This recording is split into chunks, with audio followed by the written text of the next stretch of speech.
Sikar agriculture time classes में सभी का स्वागत है। आज अपन बी डीएनए और जेड डीएनए के मेजर डिफरेंस के बारे में चर्चा करते हैं। तो सबसे पहले देखते हैं कि कॉलिंग्स इसकी राइट हैंडेड होती है, बी डीएनए की, जेड की लेफ्ट हैंडेड हो जाएगी। जो पिच है वो हो जाएगा 34 डिग्री एंगस्ट्रॉन, इसका 45 है।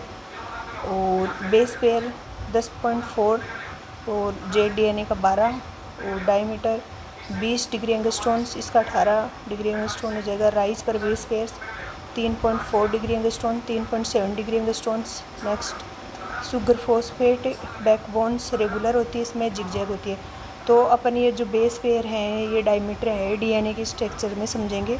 और फिर ये जेड डीएनए है, बी डीएनए है, इसमें मेजर डिफरेंस क्या है।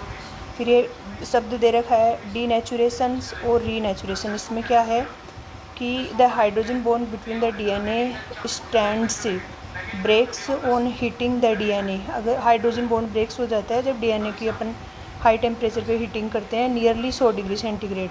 द प्रोसेस ऑफ सेपरेशन, इस प्रोसेस से जो डीएनए सेपरेट होता है उसको डी नेचुरेशन बोलेंगे। रीनेचुरेशन क्या हो जाएगा कि रिन्यू हो जाएगा ऑफ द सेपरेट ऑफ, जो सेपरेट हुआ है डीएनए वो वापस जुड़ जाएगा। स्टैंड ऑफ कूलिंग सीज, वापस अपन उसको कूल करेंगे कितने टेम्परेचर पे, 20 से 25 डिग्री सेंटीग्रेड पे, तो उसको बोलेंगे रीनेचुरेशन।